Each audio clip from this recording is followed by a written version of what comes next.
Hello, beautiful. Welcome to the She Sacral podcast. I'm your host, Lindsay Christian. Let's go ahead and get started with today's episode. Hello, Sacral Beauty. Welcome to the She Sacral podcast, where we focus on recovering from burnout through the power of sacred pleasure. And in today's episode, we are going to dive in and talk all about the expression code, the area of the sacral energy that focuses on expression, releasing, getting our emotions out. And a few episodes back, we covered the creative code, which is a way that we can alchemize those emotions and use those emotions in a new form. But in this episode, we're just going to cover the power of releasing the emotions and how unexpressed emotions can create this internal stagnation. So we're going to talk about the difference between release and repression and how to safely embody emotional flow through the power of movement, through voice, and through sound. So while you might understand your feelings, it's not the same as expressing them, right? We can be really in tune with ourselves. We can know why we feel what we feel. We can know what triggered those emotions. But if you're not releasing the emotions or expressing the emotions, this will create a stagnant energy within your body, mind, and spirit. And so energy needs expression. Emotion is energy in motion. So if it's not expressed, it becomes stagnant. What does stagnation look like? It looks like tension. It looks like anxiety. It looks like pressure. It looks like overthinking. And the sacral energy is a channel for this movement through your hips, through your womb, through your voice, through different gestures. And emotional safety isn't about silence. It's not about being quiet and pushing your emotions to the side. It's about expression without punishment. And I think that so many of us growing up as children expressed our emotions however we were feeling, and we may have been punished for expressing those emotions, punished for crying, punished for being angry or yelling or screaming. Sometimes we're even punished for being too happy or too silly in a way, right? Like maybe it's not as direct as saying you're going to get in trouble if you're happy. But let's say that you're just having fun, you're just free-spirited, you're being a little silly, and maybe that gets on your parents or your caregiver's nerves at some point, and they're like, stop with all the noise and go sit down. And that is a form of punishment. You are receiving rejection for expression. So we have to learn how to express those emotions. And when we express them, we don't need to explain those feelings. Expression is felt, not justified. I want to break down the word expression just for a moment. Express. Expression comes from the Latin root word expressio. Starting with the root or the prefix of the word ex means out, outer, right? And then we have pressere, which means to press, to squeeze, to release. So it's more of like a pressing out. You're pushing something that's within outward. And so expression isn't just communication, it's the movement of inner energy outward. You're pushing those emotions out of the body. And so when you think about these words of to press, express, repress, suppress, when we express, we push it outward. When we repress, we push it back down, usually unconsciously or from a conditioning that we've been through.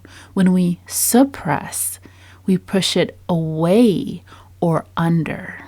So it's hiding it. And we're conscious when we're doing this. We're aware that we're stuffing those emotions down.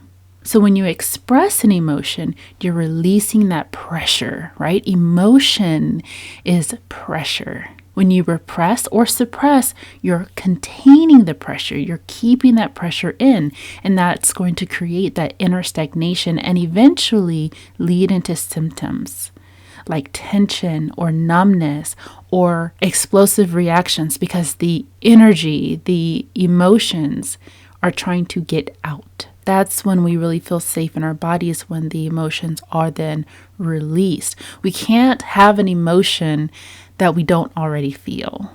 So if you ever meet someone that's quick to anger, that means they're already containing so much anger within them. And anger has so many varying degrees.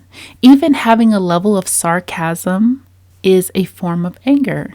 It's very subtle, it's very light, but it's very passive aggressive, isn't it?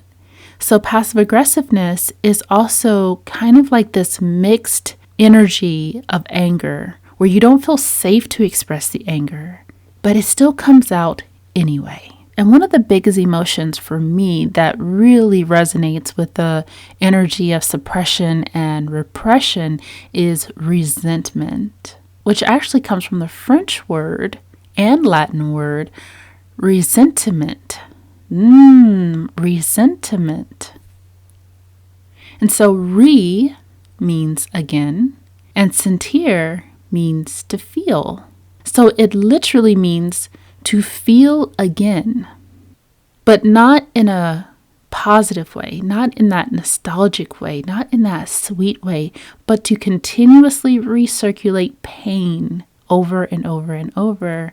And resentment is the repeated internal experience of the emotion that never got to fully express. And resentment can build when you don't speak up when something hurts, or you swallow those emotions to keep the peace, or you feel guilted, or you feel obligated into staying silent. When you push emotions down instead of letting them out through safe expression.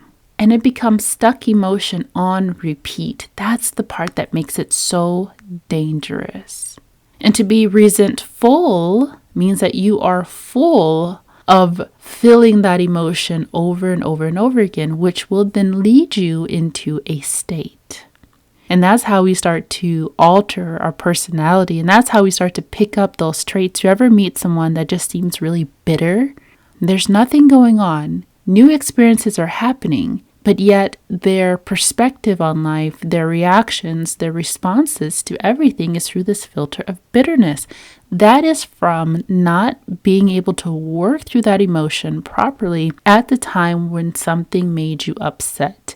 And it can stay stuck and within you for years and years and years and years until it actually starts to become a self-fulfilling prophecy. The more anger that you hold, the more you start to build that resentment and you start to continuously stay in this state. And then you start to push people away. You start to push away the things that would bring you joy because you're stuck in this frequency of anger. And so when I think of resentment, it becomes the residue of unspoken emotion and it doesn't go away. It just continues to loop. Another one can be disappointment. When you have expectations that are unmet without any resolution at all. When you have the things that you want and you're really excited for it or you're really hopeful for it, but it doesn't happen. And there's also no solution. There's no real reason as to why it doesn't happen. It just doesn't happen. And I think that's the part that can be really aching when you start to continuously get disappointed over and over and over again. You begin to expect to become disappointed over and over and over again. In a sense, every emotion is a frequency, but I don't like to look at emotions that way as kind of how they've been presented in this kind of, self-help world. But a lot of times it's presented as like, oh, you got to get in the frequency or, your emotions are throwing your frequency off. And it's kind of like, well, let's slow down a little bit because the emotions are always going to come. You're always going to feel an emotion. Like we're not meant to always be happy all of the time. And that is going to lead you into suppression and repression when you're not being honest and open about your emotions. We're not releasing and expressing those emotions. So that's a really big part also to manifesting is expressing these emotions. Getting these emotions out is really, really important because because that's going to create your unconscious emotional state, which will then lead you into that frequency. When you're in a frequency, meaning you're in an emotional state, as I've covered in the previous episodes, that means that when you're in this state, you've been in this emotion for a long time, and you've learned to operate your life through this particular emotion. And so when you're wanting to experience a different emotion from an outside source and you haven't shifted from the inside, it's like everything's going to continuously be felt through that filter. So for example, if you are in a state of anger, right, you're so angry about everything because that hasn't been fully expressed. In fact, did you know that anger is one of the most addictive emotions? Because the body continuously tries to calm you down every time that you feel anger. Anger is very powerful. It surges, it activates, it's a catalyst, and it can make you feel alive, especially when you've been dissociated or disconnected. And so it almost gives you this little quick dopamine spike and a temporary illusion of control. You feel something, you feel right, you feel powerful, even if it's just for a moment. And because many women suppress anger for so long, because it's typically associated with a very masculine energy, when it finally emerges, it starts to become cyclical and self-reinforcing. You almost continuously find ways to stay in this state of anger because it is that moment that gives you that feeling of power. And so I just want to talk a little bit more about why anger becomes addictive. Number one, you literally get the spike of cortisol and adrenaline, which can mimic you feeling energized when you feel fatigued or numb. It also gives you this false sense of empowerment. It can feel like you have clarity, but it's truly covering hurt or fear. It also becomes a stored identity. So if you've lived in spaces where anger means power, this becomes the default for you. And when you go into this space of chronic self-silencing, it builds pressure, which creates eruption. And because you have now erupted and you've lost your cool and you feel really angry, now the feeling of shame comes up. And then it starts to repeat itself. Anger is a big one. That's why so many people can have road rage and just all of these things, because at the very root of everything, somewhere in your foundation, if you experience a lot of anger or you feel stuck in anger, you feel powerless. And anger is the one emotion that gives you some sense of power. Now, anger is not the only addictive emotion. We can get addicted to pretty much any emotion.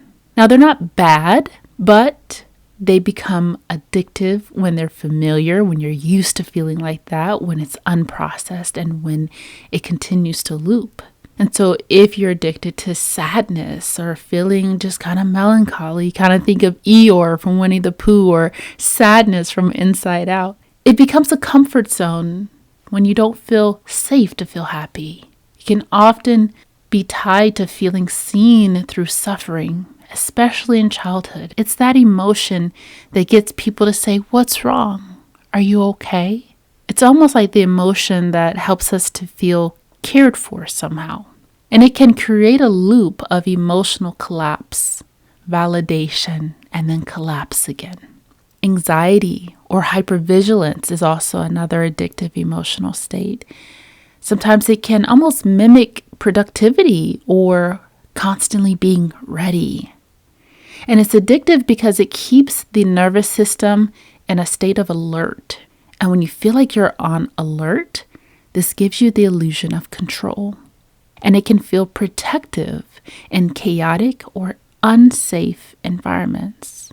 So if you've been wrapped up in a space that feels unsafe, where maybe you constantly have to prepare, or you're constantly having to think of 2 steps ahead so that way you can be able to avoid the thing that is going to bring you a feeling of harm or disappointment or whatever the case may be. So you start to create this as a part of your identity.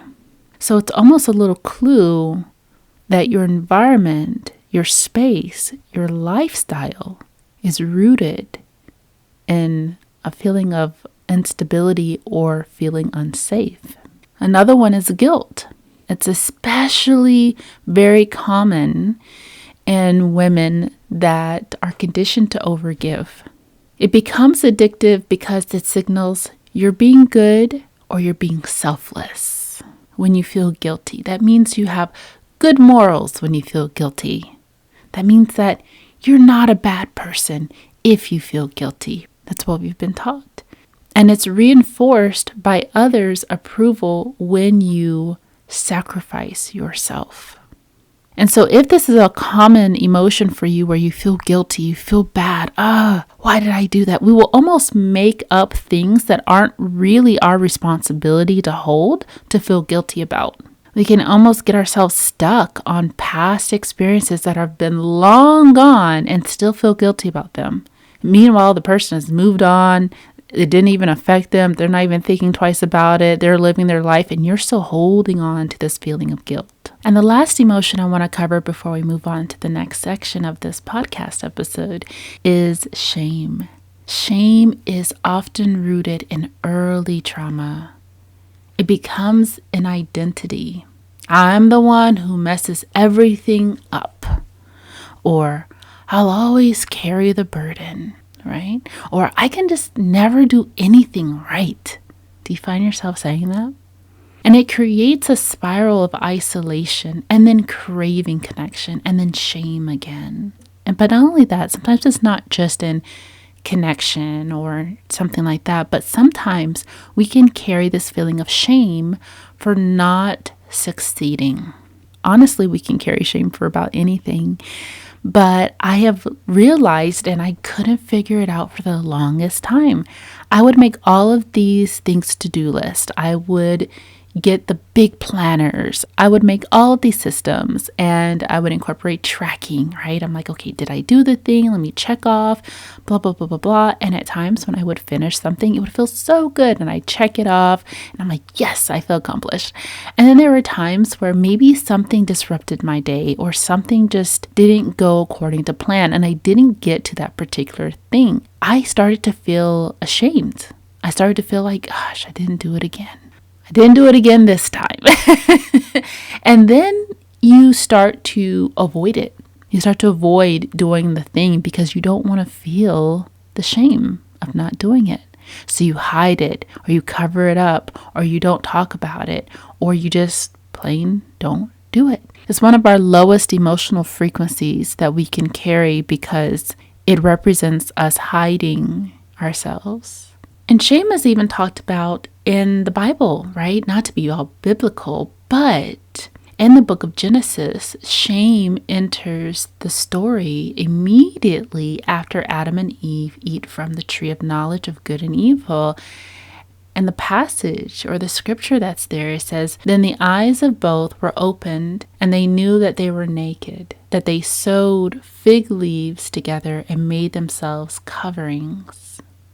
And so before this moment of the great sin in the Bible, which was really focusing on the disconnection from God or disconnection from love, disconnection from peace, disconnection from trust and what has been provided for you, they were naked and unashamed.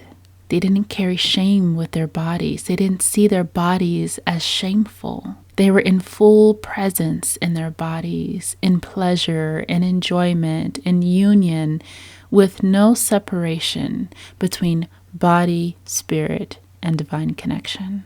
And so if you start to feel shame, know that you are in a space of disconnection. Disconnection with yourself, disconnection from the divine, and disconnection from your sacred path in life. So even if you start to feel shame for not doing the thing that you were going to do, that means that we're adding too much pressure onto ourselves. That means that maybe we're doing something for performance. We're doing something for some other reason other than the fact or the idea to care and love ourselves on a deeper level. And so when you think about shame, it becomes this sense of being very self-conscious. Not awareness in a divine sense, but in a way that we're self-monitoring, that we're starting to judge ourselves, that we're starting to hide ourselves. And again, when we're in a state of performing. Shame also represents disembodiment, needing to hide your body. It marks the first moment of separation from the body as it being sacred. Separation from pleasure, from trust. The space, what has already been created, was already created in a space of flow and ease and intimacy and love with God. But shame will disrupt that. It will replace sacred connection with fear of being seen. How many of us carry that fear of being seen? There's so many entry points as to where that fear comes from. I've carried it myself, but the fear of being seen. Sometimes we're fearful of being seen for who we really are, that we'll be judged, that will be criticized, that will be torn apart. And sometimes we have this fear of being seen because our energy is so sacred that we are fearing of being exploited or being ridiculed or being a target of jealousy or envy. It's all rooted in separation, right? But shame also creates punishment programming. Shame starts to imply that you are wrong simply for being aware. And this initiates a pattern. When you have knowledge, when you have an understanding about something, when you know something, exposure comes. And then the exposure has that feeling of shame. And that shame will then lead you into the space of hiding. And shame is the first emotion after the major disconnection from God. Sin comes from the Latin word without or against, and in other words, disconnection, separate, apart. That's what sin means. So after the first time that we became this feeling of being separated from the divine, that was the very first emotion after that. Not fear, not guilt, but shame. And I want to talk about shame because, your sacral energy governs your body connection, you feeling connected to your body and understanding how beautifully sacred and designed it is, your sensuality, your sense of pleasure, your sense of expression, your fertility, your creation. There's so much shame just centered around women. And that shame is the primary energy that contracts all of those. When you feel shame, you shrink. And then when shame becomes spiritualized, women disconnect from their womb, their sensuality, their creative power, as if it is inherently sinful. And when you understand the meaning of the word sinful, right, meaning against God, when you think about it, that sounds really twisted and distorted. To be connected to your body, to be connected to your sensual nature, to be connected to your creativity is apparently a form of disconnection from God that makes no sense. That makes no sense when you say it like that, right? And so shame has taught us to cover what was once divine within us. And so how do you express shame? How do you get that out? Shame requires for us to be vulnerable. It requires for us to be honest. It requires for us to name it and then work through it. So whenever we find ourselves saying, I feel like I'm too much, or I'm not enough, or I'm a burden, or I've been hiding this part of myself, or I'm afraid of being seen in my pain, in my body, in my truth, we need to actually start to label the emotion with feeling versus I am. So instead of saying, I am ashamed of my body, we want to start to say, I feel ashamed of my body. That allows for us to be open enough to figure out the origin of why we feel that way. But if we just say, I am ashamed of my body, that's very final. That means that is rooted in your identity at that point. So when we name something, we create separation. I used to carry this quote all the time. The moment you label me, you negate me. Because the moment that you put any kind of label or word or name onto me, I am now identified as something that is not that thing that you say that I am. Shame also lives in the nervous system. And when we express it, an expression has to start within the body. So when you curl in, when you're covering your body, when you're covering your belly, when you're avoiding the mirrors, these are clues that shame is living in your body. So we want to gently, softly reverse that posture.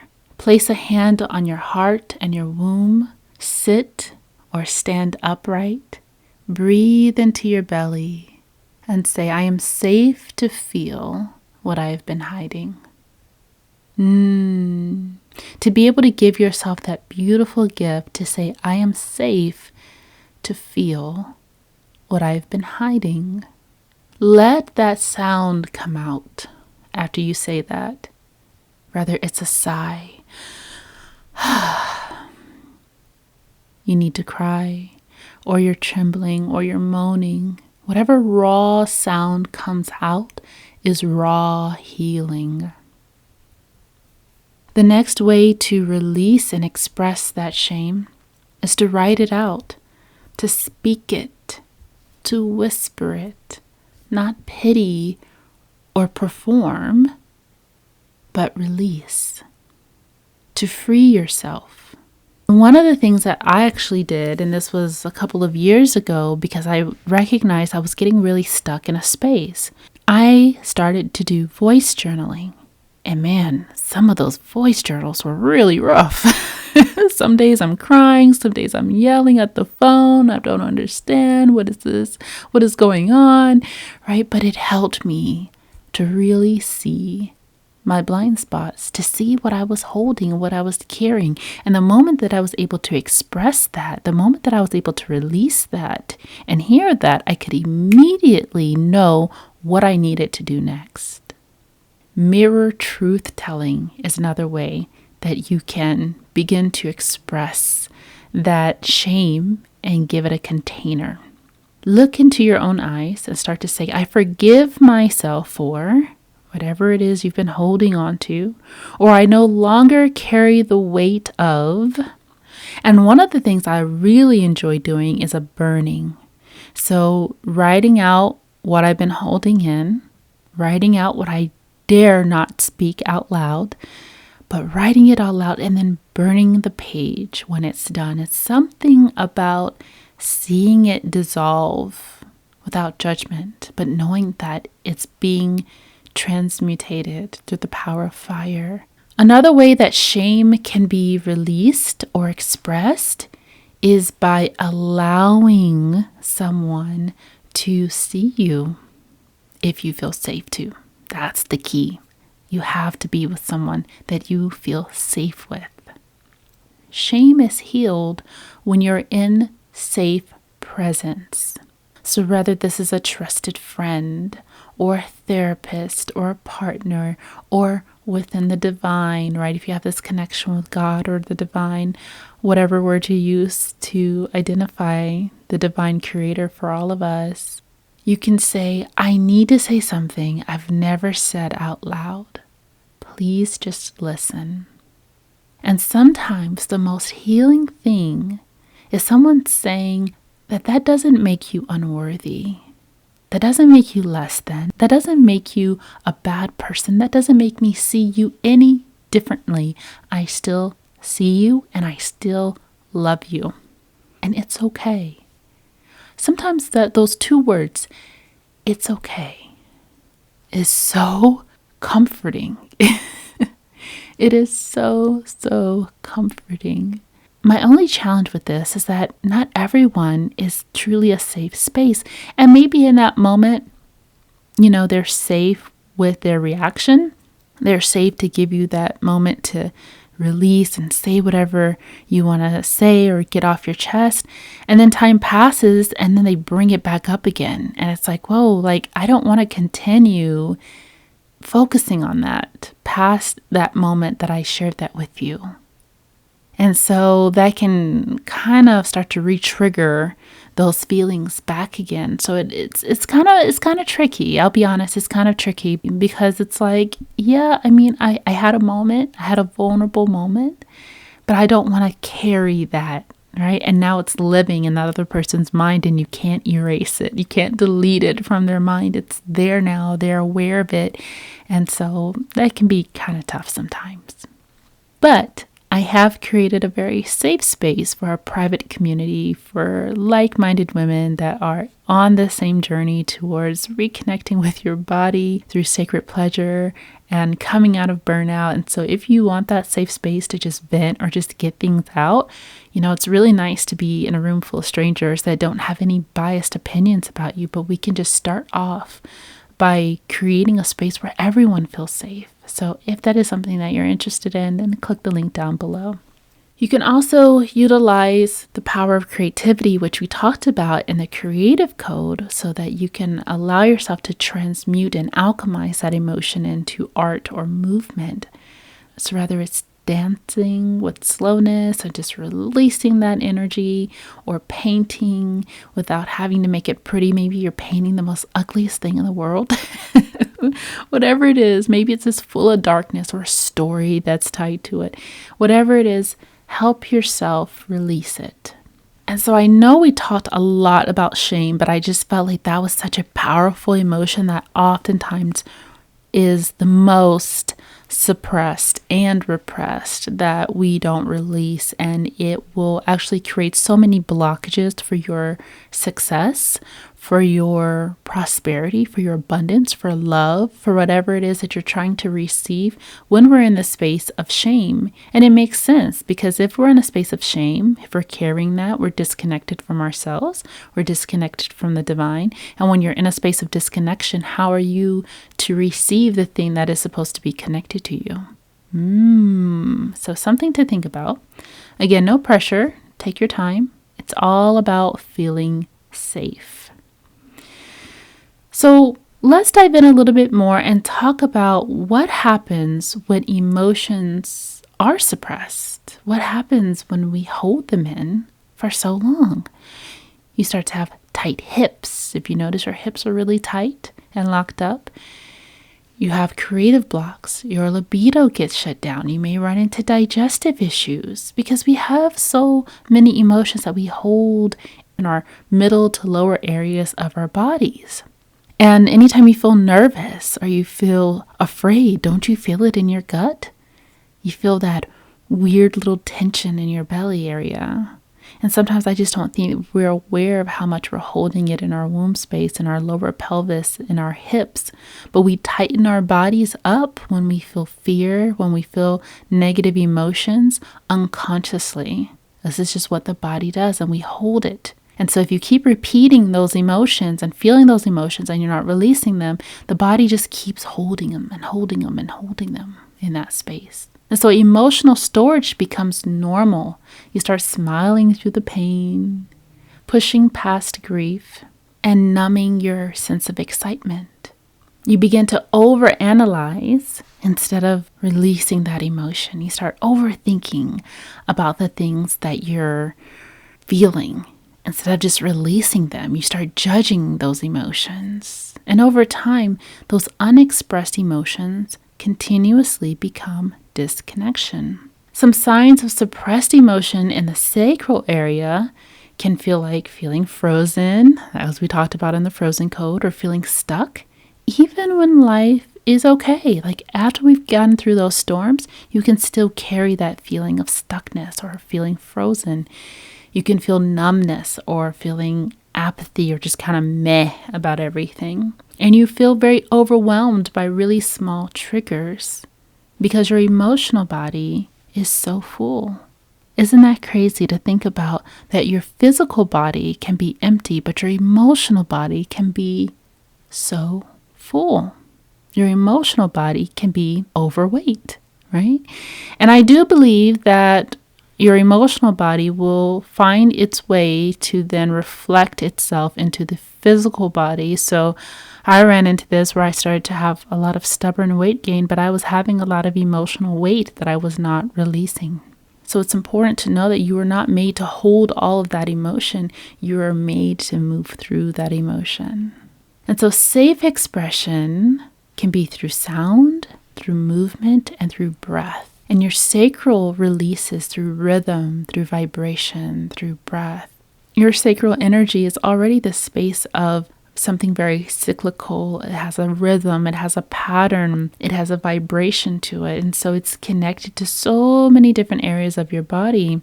And so it's ready to release at any moment's time. And a lot of times I'll think about, the emotions we can't hold anymore, especially if you experience things like PMS or PMDD. Of course, we can have a deficiency in like magnesium or progesterone is low, but a lot of times it can be due to our life circumstances and our diet. And so I think it is really powerful, though, that when those hormones begin to fluctuate and certain hormones begin to go down, you're kind of left with whatever is there, And so if you have all this anger and all this sadness that comes up for you, take a look at what it's telling you.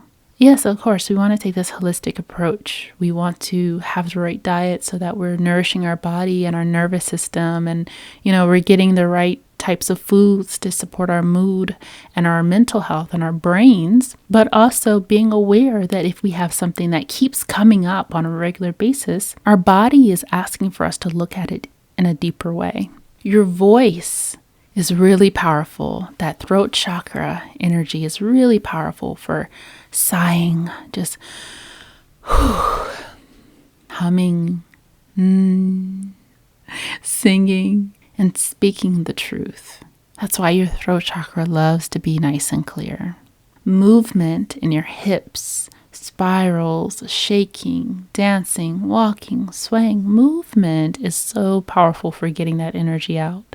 And your breath, taking those deep belly breaths, emotional exhales, and adding sound on the out breath. Sometimes people say, right? Adding that extra vibration there. And it's really important that these are not performances, but they're transmissions.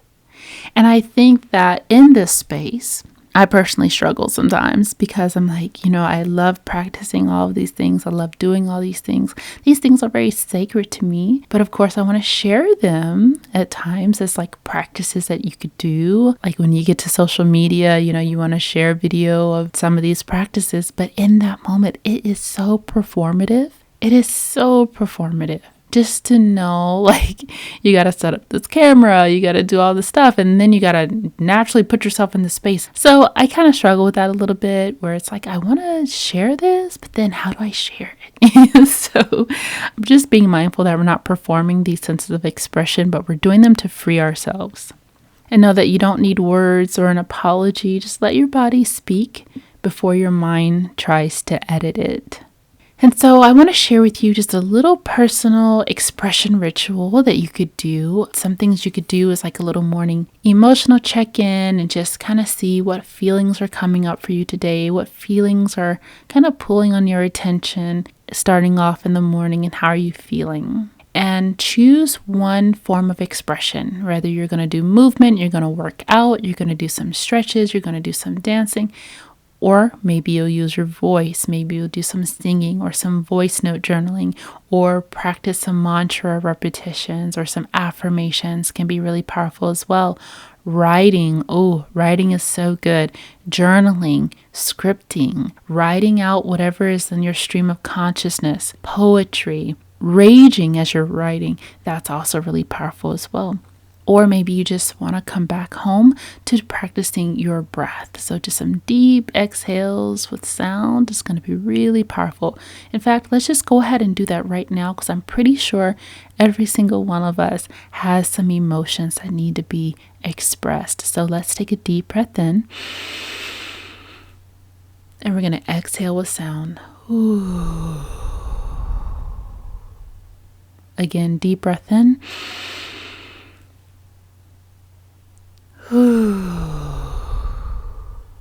One more time, deep breath in.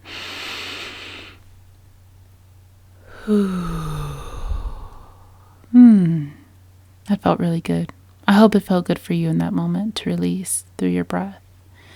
Let it be messy, let it be raw, let it be honest, because this energy loves to move through truth.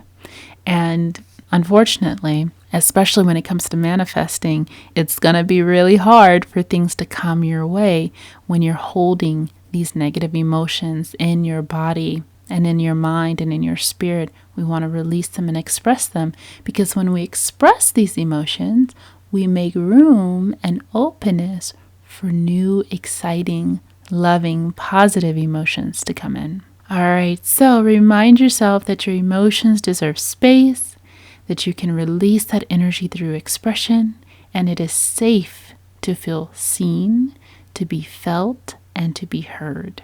In our next episode, I'm really excited because we're going to dive in and talk about the feminine code, and we're going to explore how soft power and flow and intuitive magnetism are rooted in your emotional energy when it comes to the sacral. All right, well, thank yourself so much for showing up today, and thank you for tuning in to the She Sacral podcast.